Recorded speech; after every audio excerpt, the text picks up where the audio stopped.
Bab ke-57, Rizka D. Sikap Rizka membuatku tergelitik untuk bertanya. Kenapa, Riz? Kok nangis? Siapa yang nangis? Aku kelilipan. Jawab Rizka. Dasar Rizka, masih aja menyangkal kelilipan. Kelilipan dari Hong Kong. Kelilipan apa? Kayaknya kotorannya gede banget nyampe buat kamu nangis. Kelilipan gajah. Sumut Rizka. Udahlah, nggak usah tanya lagi. Sahut Rizka. Dia kemudian pergi melewatiku dengan menghentakkan kakinya. Kenapa Rizka? Tanya suamiku. Efek memendam cinta. Jawabku berbisik. Anak muda memang begitu. Berarti aku juga dong. Aku kan masih muda, sama kayak Rizka. Dinda memang memendam cinta buat siapa? Buat aki-aki di sebelahku. Kalau itu nggak usah dipendam, ayo utarakan langsung. Pinta suamiku. I love you sejuta kali, Kanda. Love you tuh semiliar Dinda. Jawab suamiku. I love you setriliun, Kanda. Love you tuh tak terhingga, Dinda sayang. Udah lo pelopeannya. Suara cempreng dari Rizka menghentikan hitungan cintaku pada suamiku. Rizka ternyata sudah berdiri di depan kami dengan berkacak pinggang. Loh, Riz, bukannya tadi kamu udah ke depan? Balik lagi, pengen ke kamar mandi. Udah tua, udah nikah, udah punya anak masih aja lo pelopean. Protes Rizka. Kamu pengen? Biarpun aku ngomong ke satu love you nanti juga gak ada yang jawab. Kan kemarin Tristan udah ngomong suka sama kamu. Tapi kamu gak mau. Mana serius dia? Ngomong juga cuma suka bukan ke satu love you. Kalau Tristan serius, terus ngomong ke satu love you, kamu mau nggak? Mendapat pertanyaan seperti itu, Rizka gelagapan. Dia menunduk dan mulai memainkan tangannya. Ayo semua, nanti aku ketinggalan pesawat. Seru Tristan yang menyusul kami. Rizka kemudian berbalik dan melangkah dengan gontai. Biasanya dia itu orang yang selalu penuh semangat, tiba-tiba saja jeti lemah seperti itu. Namanya juga hati. Ukurannya kecil tapi pengaruhnya luar biasa. Hati bukan jantung yang tugasnya memompa darah berisi oksigen ke seluruh tubuh. Tapi jika hati tersakiti bisa membuat sesak nafas. Hati juga bukan otak yang tugasnya untuk berpikir. Tapi jika hati tersakiti mana bisa otak berpikir dengan baik. Aku mengapit lengan suamiku. Berjalan melangkah menuju ke mobil. Berapa lama Tuan Tristan di Australia? Tanya Pak Agus memecah keheningan di dalam mobil. Mau di sana terus Pak Agus? Tinggal di sana lagi. Jawab Tristan. Enggak, kembali lagi ke sini. Begitu maksudnya. Iya. Kenapa? Kangen nanti sama aku? Kalau aku enggaklah Tuan. Mungkin itu Non Rizka yang bakalan kangen. Iya kan Non Rizka? Rizka yang sedang melamun menatap keluar jendela tidak sadar jika Pak Agus melontarkan pertanyaan untuknya. Dia terus menatap ke arah luar. Sesekali dia hanya mengusap air mata yang menetes di pipinya. Aku tahu itu, tapi aku mendiamkannya. Biarkan dia larut dalam perasaan yang dipendamnya sendiri. Non Rizka? Ditanya kok diem aja. Sadar jika namanya dipanggil, Rizka kemudian beralih menatap Pak Agus yang sibuk dengan setang bunda di depannya. Apa sih, Pak Agus? Agus cuma mau tanya, nanti Non Rizka bakalan kangen gak sama Tuan Tristan? Secara tiap hari kan Non Rizka yang sering bareng sama Tuan Tristan. Coba pertanyaan itu dibalik buat Tristan. Sahut Rizka. Aku, cukup hatiku saja yang tahu. Aku kangen apa enggak sama kamu. Lagian kamu juga enggak peels perasaanku. Jawab Tristan. Kita sampai. Seru Pak Agus. Mobil kemudian berhenti. Lantas kami semua turun dari mobil. Barang-barang gak ada yang ketinggalan. Tanya suamiku pada Tristan. Enggak ada kakek, sudah semua. Jawab Tristan. Kecuali dia, yang aku tinggal dengan segenap rasa cinta yang aku punya. Imbuh Tristan. Matanya melirik pada Rizka. Tapi yang dilirik justru malah memalingkan wajahnya. Fa, aku pamit ya, titip kakek. Ucap Tristan padaku. Iya, pasti aku jaga bayi tuaku. Kamu juga hati-hati di sana. Kabari kalau udah punya cewek. Mungkin gak akan aku kabari soal itu. Sahut Tristan. Hei, cewek jadi jadian. Aku pergi dulu. Jaga diri baik-baik. Kalau putus cinta gak usah nangis. ucap Tristan pada Rizka. Rizka masih saja terdiam tanpa satu patah kata pun yang keluar dari mulutnya. Kamu nangis? Lanjut Tristan. Rizka menggeleng. Kabari aku kalau kamu nikah. Biar aku tahu rasanya patah hati seperti apa yang kamu rasa dulu. Ucap Tristan lagi. Aku pergi dulu semuanya. Titip dia, jaga dia untukku. Pesan Tristan. Dia yang dimaksud oleh Tristan adalah Rizka. Aku dan suamiku mengangguk, melambaikan tangan pada Tristan yang melangkah menjauh. Kamu pembohong. Kamu bilang kamu yang akan menjaga berlian. Aku nggak mau dijaga oleh orang lain selain kamu, Tristan. Pekik Rizka. Setelah sekian lama bungkam akhirnya kini Rizka bersuara. Tristan kemudian berbalik, melangkah menuju ke arah Rizka. Ada apa? Tanya Tristan. Jangan pergi, ucap Rizka lirih.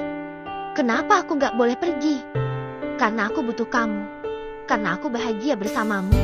Karena aku mau kamu menepati janjimu untuk menjagaku. Teriak Rizka diiringi air mata. Apa itu artinya? Kamu cinta sama aku? Tanya Rizka seraya memegang kedua bahu Rizka. Rizka mengangguk. Katakan, aku cinta kamu, Tristan. Kalian dengar itu? Tanya Tristan dengan rona bahagia di wajahnya. Aku juga cinta sama kamu, Aulia Rizka Dewi. Balas Tristan pada Rizka. Tristan kemudian berlari mengitari seluruh ruangan. Dia bilang dia cinta sama aku. Ucap Tristan entah kepada siapa saja yang lewat. Tristan berhasil membuat Rizka mengucapkan perasaannya. Makasih, Fa.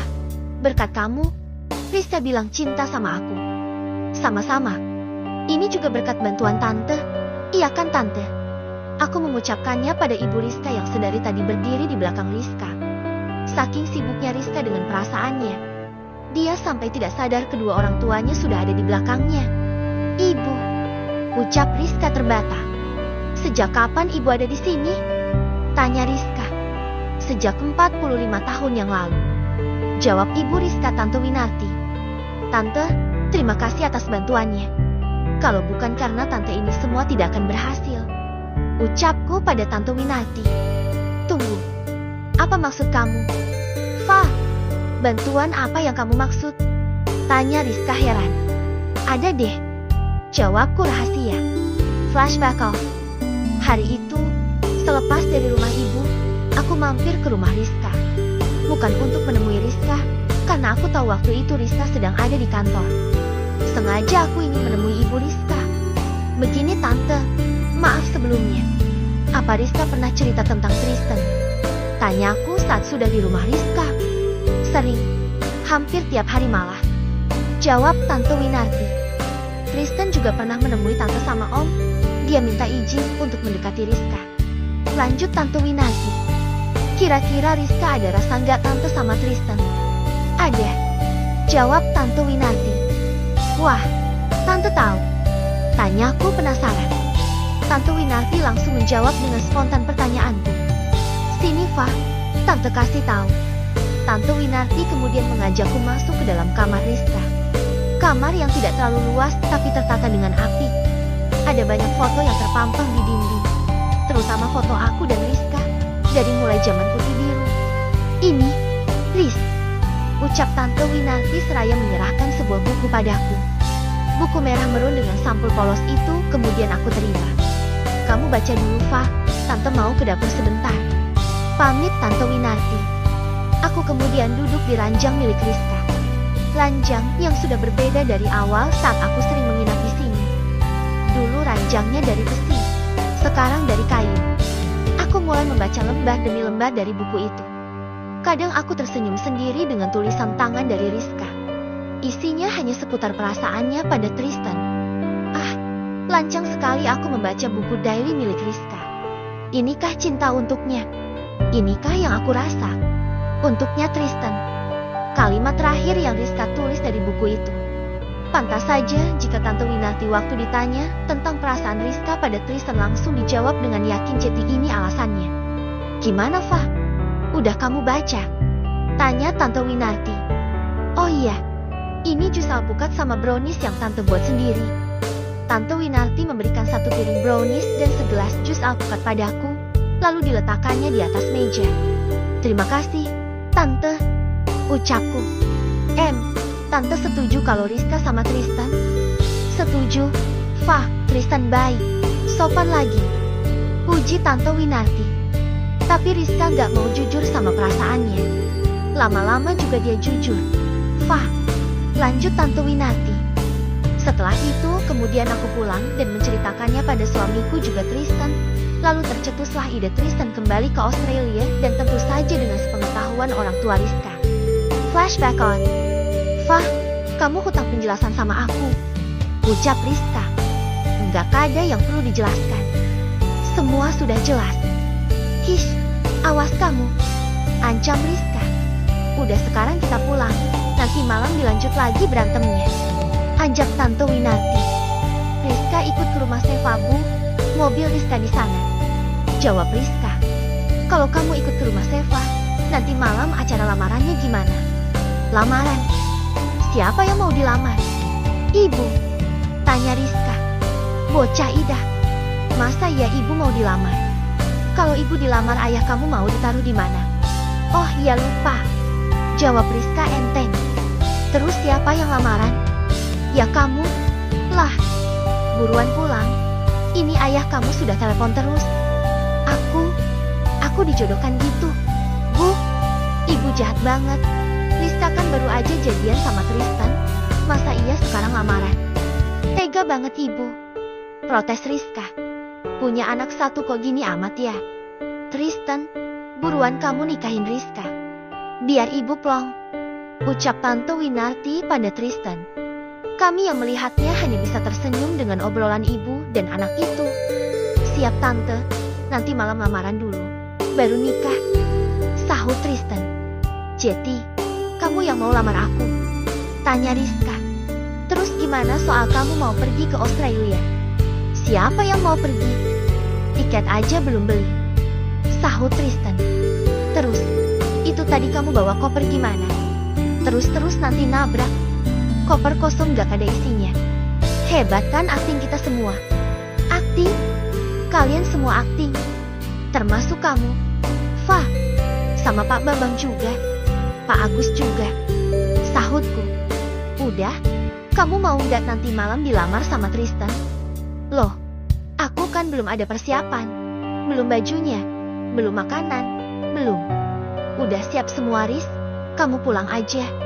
Aku memang sudah mempersiapkan semua kebutuhan untuk acara lamaran nanti malam. Semua dikerjakan dengan bantuan dari orang tua Rizka. Dekorasi, baju, riasan sudah siap semua walaupun dengan waktu yang sangat singkat. Semua dikerjakan saat Rizka pergi dari rumah. Akhirnya Rizka dan ibunya pergi terlebih dahulu meninggalkan bandara, baru kemudian kami mengikuti. Malam menjelang, saat ini kami tengah di jalan menuju ke rumah Rizka. Duh, aku kok gugup ya, Fah, ucap Tristan saat di dalam mobil. Kakek dulu waktu lamar Seva gugup enggak? Tanya Tristan pada suamiku. Aku memandang ke arah suamiku. Bukan gugup lagi, tapi hampir jantungan, sahut suamiku. Mobil memasuki area pelataran rumah Rizka. Begitu keluar kami disambut oleh kerabat dari Rizka juga ibuku. Ya, rumah Rizka dan rumah ibuku memang tidak jauh jaraknya. Makanya ibu langsung ke rumah Rizka. Untuk acara malam ini, catering juga aku pesan ke ibu. Semua barang hantaran sebagai seserahan untuk lamaran kemudian dikeluarkan dari mobil. Tak banyak yang ikut dalam acara ini, hanya orang yang bekerja di rumah saja. Cucu nenek cantik sama ganteng sekali ini. Sapa ibu pada Arsar dan Alvina. Kedua anakku kemudian menghambur ke pelukan neneknya. Loh, ini yang cantik siapa ini? Tanya ibu pada Melati. Ibu yang baru pertama bertemu dengan Melati pasti bingung dengan kedatangannya. Memang, soal hilangnya anakku, aku tidak menceritakannya pada ibu. Namanya Melati, Bu, dan itu kakaknya namanya Ilham. Nanti aku ceritakan siapa mereka. Jelas kok pada ibu. Ilham dan Melati kemudian menyalami tangan ibu dan memperkenalkan dirinya. Kanda, aku masuk dulu ya, temui Rizka, ucapku pada suamiku. Aku kemudian masuk ke dalam rumah dan langsung menuju kamar Rizka. Rupanya Rizka masih belum selesai dirias. Jadi aku putuskan untuk duduk di ranjang miliknya. Nah, selesai, ucap Mas Fahri. Emwa langganan yang sudah aku kenal sedari dulu. Sekarang dia sudah berkeluarga dan menjalani hidupnya secara normal, tapi pekerjaannya masih tetap seputar hairstylist dan make up. Mas Fahri kemudian memutar posisi Rizka yang telah selesai dirias. Bagaimana? Tanya Mas Fahri. Wow, sempurna, sahutku. Rizka yang memakai gaun panjang warna hijau pastel dengan bagian bawah melebar serta riasan yang selama ini tak pernah dia lakukan membuatku pangling dengan hasilnya. Apa aku terlihat aneh? Tanya Rizka. Aneh? Kamu itu cantik. Jawabku. Lihat sini. Ajakku pada Rizka. Aku membawa Rizka ke depan kaca yang lebih tinggi hingga bisa memperlihatkan seluruh tubuhnya. Tuh, kan kamu cantik. Sangat cantik. Pujiku. Oh iya, aku punya hadiah buat kamu. Aku kemudian membuka tas kecilku, mengeluarkan gelang khusus sebagai hadiah untuk sahabatku. Gelang mutiara yang aku pesan khusus untuk sahabatku. Aku kemudian memakaikannya pada tangan kanan Rizka. Baru lamaran kok udah dikasih hadiah, Fah? Memangnya nggak boleh? Ya nggak apa-apa sih. Makasih ya, kamu sahabat terbaikku. Ucap Rizka seraya memelukku. Aku kagum deh sama kalian. Ucap Mas Fahri. Kagum kenapa, Mas? Apa karena kita berdua sangat cantik? Ledek Rizka. Kalian cantik itu berkat aku. Coba ingat lagi pas pertama kali bertemu, muka kalian masih dekil, kusam. Cicit Mas Fahri. Coba yang bagian dekil sama kusam gak usah diingat, Mas. Protes Rizka. Kalau nanti aku nikah, Mas Fahri mau kan aku booking lagi? Tanya Rizka. Sip, kapan nikahnya? Enggak tahu, ini aja baru lamaran, sahut Rizka. Mas Fahri, sini deh, pintaku pada Mas Fahri. Mas Fahri kemudian mendekatiku. Postur tubuhnya yang tinggi membuatku harus berjinjit agar mulutku bisa lebih dekat ke telinga Mas Fahri. Aku kemudian membisikkan suatu hal pada Mas Fahri. Oke, siap. Nanti kabarin ya, ucap Mas Fahri. Kalian main rahasia sama aku? Sumut Rizka. Enggak, nanti kamu juga tahu, jawabku. Riz, ayo keluar. Sudah ditunggu sama yang lain. Panggil Tante Winarti. Duh, aku kok jadi gugup gini, ucap Rizka. Ayo, aku temenin. Aku kemudian mengapit lengan Rizka dan menuntunnya keluar. Di ruang tamu rumah Rizka, sudah berkumpul perwakilan dari keluarga Rizka, juga keluarga Tristan. Sebenarnya dari keluarga Tristan hanya suamiku dan orang-orang rumah saja. Tante Lydia dan suaminya selaku orang tua Tristan masih mendekam di penjara. Otomatis hanya suamiku yang jadi wali dari Tristan. Melihat kedatangan Rizka, semua mata kini tertuju padanya. Non Rizka berubah jadi putri, ucap Birati. Duh, kok bisa cantik ya? Lanjut Bude Ratmi. Sementara Tristan menatap Rizka tanpa berkedip, dia terus menatap pada Rizka. Jadi, bagaimana Riz? Apa kamu mau menerima lamaran dari Tristan? Tanya ayah Rizka. Rizka memang keluar dari kamar setelah Tristan mengutarakan maksud kedatangannya ke sini. Aku jawab apa? Fa, bisik Rizka. Kok tanya aku? Yang ditanyakan kamu, sahutku. Kalau kamu menolaknya tinggal jawab enggak mau. Lanjutku. Enggak ditolak, Fa. Masa iya ditolak? Ya udah, tinggal jawab iya. Malu. Gimana, Riz? Kamu mau apa enggak? Lagi. Ayah Rizka mengajukan pertanyaan yang sama pada Rizka. Rizka menunduk kemudian menganggukkan kepalanya. Dia tersipu malu. Jangan tim aja dong. Ayo jawab. Ish, ayah, aku kan udah ngangguk tandanya iya. Masa nggak ngerti? Jadi kamu menerima lamaran Tristan? Iya, Rizka menerimanya. Alhamdulillah, ucap serempak orang yang ada di ruang tamu. Tristan kemudian memakaikan kalung kepada Rizka sebagai simbol bahwa Rizka sudah ada yang mengikatnya. Acara malam itu diakhiri dengan makan malam bersama. Rasanya aku ikut larut dalam kebahagiaan sahabatku Rizka. Hari ini kami akan menghadiri undangan pernikahan Pak Bagas. Acara di undangan tertera pukul 8 malam, bertempat di Gedung Serbaguna. Letaknya tidak terlalu jauh dari rumah. Mungkin sekitar 30 menit perjalanan yang harus ditempuh. Dinda cantik sekali, ucap suamiku saat aku telah siap. Bukannya tiap hari aku cantik? Istrinya siapa dulu? Istrinya siapa ya? Aku lupa. Beneran Dinda lupa? Sedikit, ucapku seraya memperlihatkan ujung jari kelingking. Sedikit lupa kalau suamiku sudah aki-aki. Imbuhku, Nyonya, anak-anak malah tidur, ucap Birati. Tidur? Padahal udah aku siapin baju seragam buat mereka. Apa mau Bibi bangunin? Enggak usah Bi, Ilham sama Melati gimana? Melati udah tidur juga, kalau Ilham masih baca buku tadi, jawab Birati. Ya udah Bi, aku titip anak-anak di rumah ya. Kalau ada apa-apa kabari. Siap Nyonya.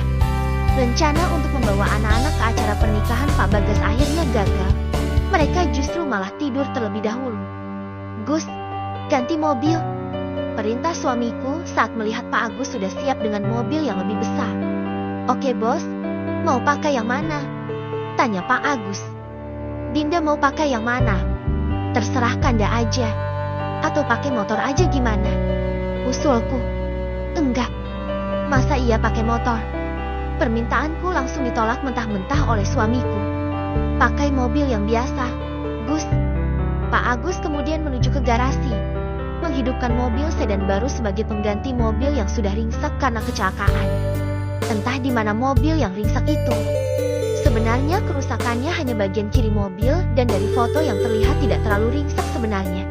Tapi suamiku sudah sama sekali tidak mau melihat mobil itu sama sekali. Jadi Pak Agus yang mengurusnya. 30 menit perjalanan akhirnya kami telah sampai di depan gedung.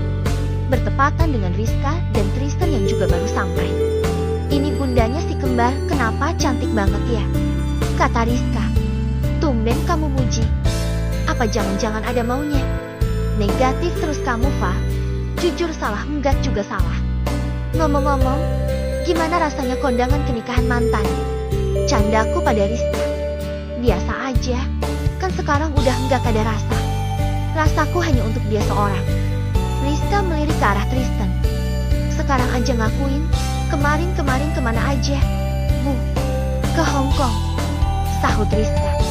Ngapain? Tengokin Sun Gokong.